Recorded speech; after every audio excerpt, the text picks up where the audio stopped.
Hi, YouTube family. Welcome back to According Movies Recap. Today I will show you a drama, mystery movie from 2017, titled A Day.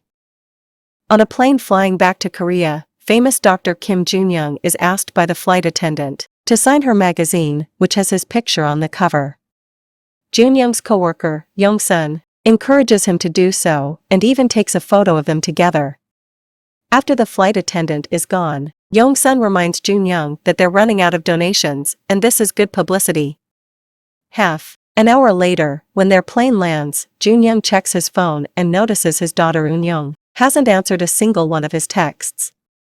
At the moment, Eun-young is walking through the city after school with two friends who don't believe her dad is famous and tease her for not having him around for her birthday or doing normal things together like getting lunch.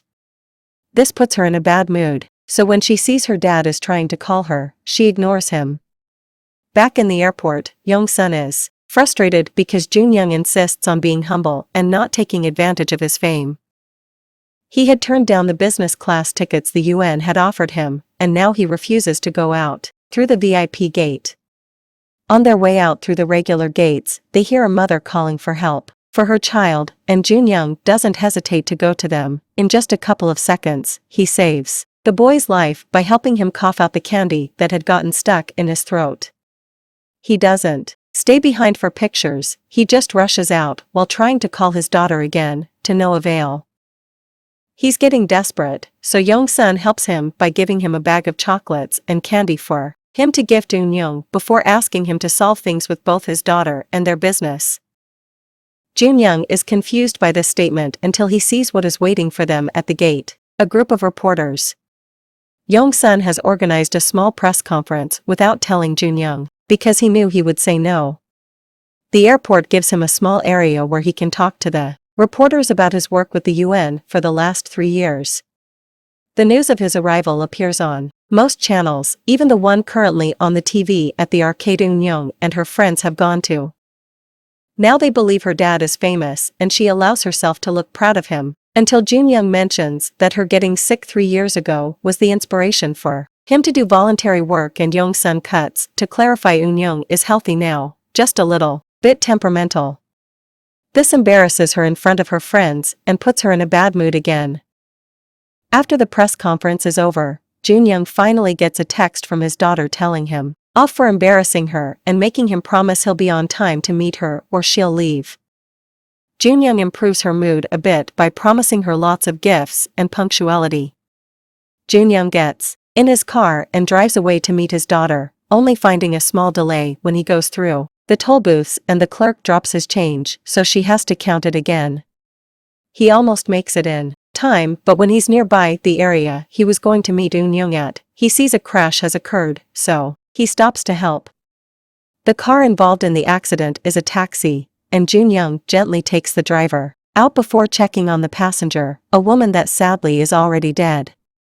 When the paramedics arrive, he tells them about the driver's status before calling his daughter to tell her he'll be late, but a man answers his phone telling him she's been in an accident.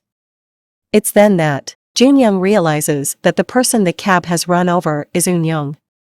Before he can even react, Jun-young blinks and suddenly finds himself back on the plane with the flight attendant in front of him asking for his autograph. He goes with the flow and signs the magazine again, but he can't stop being weirded out by how his day seems to be repeating. Young-soo tells him the same exact thing. He predicts the kid choking on his candy, and the press conference is waiting for him at the gate. This time, the situation makes him too nervous to even finish the interview, so he just leaves for the parking lot and texts Eun-young.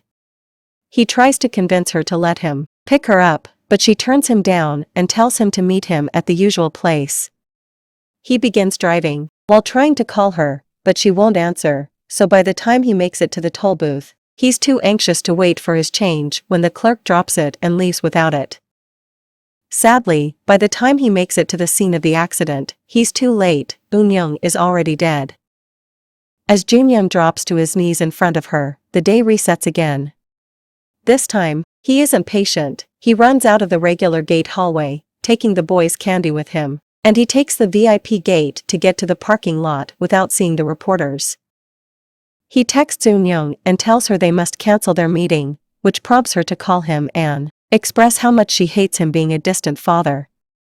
She tells him she'll wait for him until he comes before hanging up, so Jun-young gets worried again and takes the road on his car by breaking the speed limits, even driving through the toll booth without even paying.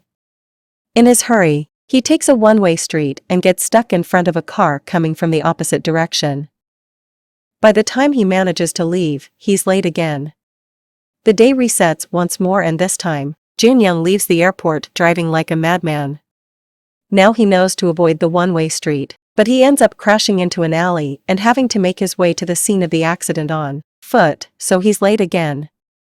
During the next reset, since trying to talk, the two men begin hitting each other with various parts of the car before Kong-sik finally manages to push Min-chul off him, and once he's out of the cab, he begins driving at high speed to reach Eun-young at the usual time. Jun-young is making his way there as well, and this time, he manages to arrive before the accident happens. He puts his car between Eun-young and Kong-sik, saving his daughter and causing the cab to overturn. After taking Eun-young to a safe spot and asking her to wait because he has something important to do, Jun-young goes back to the cab and tries to get Kong-sik out, which proves difficult because his leg is stuck in the wreckage.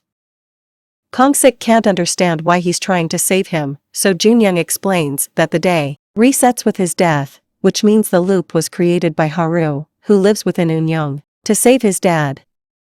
Killing Eun-young and her donated heart would equal killing Haru again.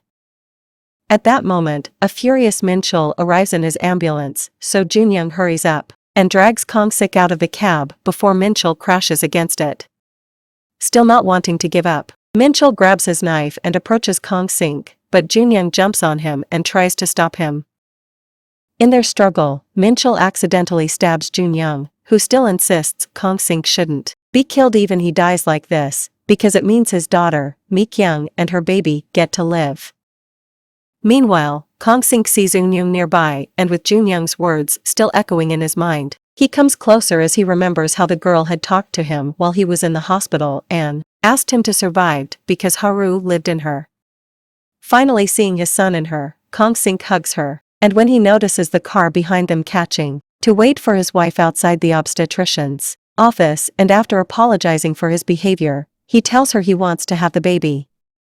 After she gets a message from an unknown number saying, "I'm sorry," Mi-kyung tells him the baby is a girl, and Min-chul decides they should name her Haru. Kong-sik goes to see Eun-young and shows her a picture of Haru. Eun-young likes finally meeting him and asks Kong-sik what his favorite food was. When he answers chocolate, Eun-young laughs, because she used to hate sweet stuff, but since the surgery, she craves chocolate all the time. Kong-sik also gets a text message. His says, "Thank you." Meanwhile, at the airport, Jun-young tells Young-sun about what he did. Young-sun is upset to hear it but also thinks it should stay in the past now that it's over. However, Jun-young doesn't listen. When the time for the press conference comes, he confesses his crime in front of the cameras for the whole world to hear. Kindly subscribe and like. Thanks for watching.